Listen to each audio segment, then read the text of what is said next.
Now, this isn't the first foray in the superhero world for Sam Raimi, but how does he do with the potentially convoluted and complex world of Doctor Strange in the Multiverse of Madness?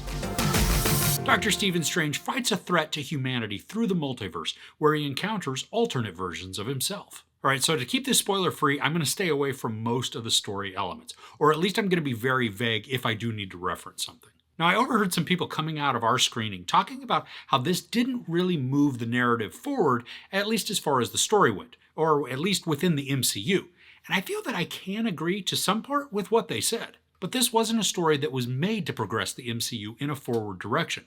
This was a side story, and it's almost a sequel to WandaVision because it draws heavily upon Wanda, with Doctor Strange then as the driver.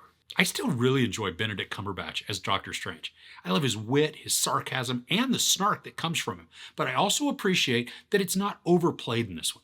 He seems a little bit more down to earth and less arrogant, like the effects from Infinity War and Endgame have truly taken an effect on him, and we get to see that within his character. I like that it carries over and we just don't see this overly optimistic Doctor Strange. He's been jaded by the world that he's seen, but yet he still wants to fight for it, making him heroic and worth rooting for.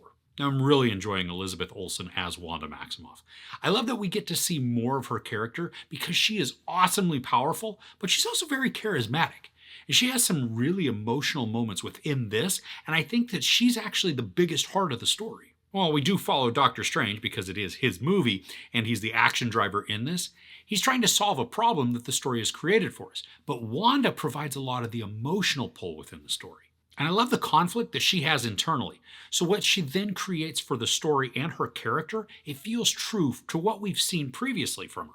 And in all of the other productions, she has this edge to her where she's really angry at points, and then bad things can happen if she lets them. But she also has a massive capacity for love and joy. Now, I like the introduction of America Chavez as a character in this, because she's a very powerful addition to the story. We meet her right at the beginning of the story, and even though we don't really get much introduction on her, or really even much character development, she becomes somebody that I found myself rooting for a lot. She also has a bunch of charisma, and she does click well with Doctor Strange, but I think to give her character more depth and her situations to just feel more weighty, we need to have some actual backstory and development on her character, other than just this one brief flashback that we get. Now, this is certainly a more violent film, and I think it's right in line with Phase 4 of the MCU, where we have begun to see a lot more darker themes in the storytelling, where everything has this more serious tone to it. And Sam Raimi at the helm does a good job because he's bringing in a horror aspect and element to the entire story. And even though this is PG-13, the violence is actually pretty shocking, where we see a lot of characters meet some very gruesome deaths. Now sure, it may not be absolutely bloody, and we may not see just the full view of the violence being taken, but we do at least get to see or understand the aftermath, and it's pretty dark. The action sequences are a ton of fun too, and we get to see a lot of the magic that we've come to expect from a Doctor Strange film. And there's this sequence where we see the multiverse happen, and the way that it's handled, I thought it was very visually appealing. And it's awesome to look at, and it provides just the right amount of context and excitement without us having to be stuck in the storytelling, where we have to figure out what each of these multiverses means. I mean, we get glimpses of them, and we get a feel for some of them just based on maybe a second or two of their visuals, and then we continue on. And I like that as a storytelling device, because to remain in a universe that maybe is unimportant would just bog down the story, and it would lose a lot of the momentum that was being built. And the pacing for this is pretty aggressive. There aren't many moments of downtime where we just get to breathe, because every single time where we think we're about to take a breath, something then happens again, which is great for the tension. And Sam Raimi is attempting to keep a slightly terrifying edge to the entire story, and by never really letting us relax, the story does it effectively. Now, with all of those things that I loved about this movie, it's not perfect. And in fact, it's a bit messy in spots. To start with, the rules for the multiverse, they're just not clearly defined. So at one point, Doctor Strange is asked to prove who he is, and he uses an example that wouldn't necessarily be the same across all universes. But it's accepted as being the same, and they move on.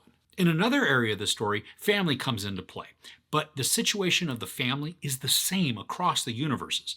So if universes are different, which they are because we do see quite a few differences within the story, to have so many things that are just the same, it doesn't feel logical. Now, while it could happen, there are too many times where the story picks and chooses which rules it wants to follow, meaning that the overall story relies extremely heavily on conveniences just to progress it through the narrative. Now, had the rules for how the universes exist and function been laid out, I wouldn't have a huge issue with this. But the more I thought on it and began to run through different scenarios in my mind, the larger this issue became for me. Now, there are several points, especially towards the beginning, where the CGI and the graphics, they're a bit wonky. There are scenes where it's very evident that a virtual screen is in play, or maybe it's just the wire work that was way too obvious. So the effects are just not up to par with what we should expect from a Marvel movie at this point in time.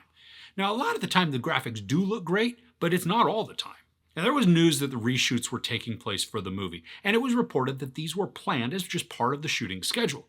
But after seeing this, I'm not sure I really buy that because the reshoots are extremely obvious. In probably the most standout example, there are several times where Wong's hairstyle is drastically different. Sometimes he has short hair, and sometimes he has longer hair. I mean, it just seems very lazy in the editing or maybe in the continuity for the reshoots to not have at least attempted to make his hair very similar to what it was in the other scenes. Now, if you're a Sam Raimi fan, there are some definite nods to his films and his other works within this.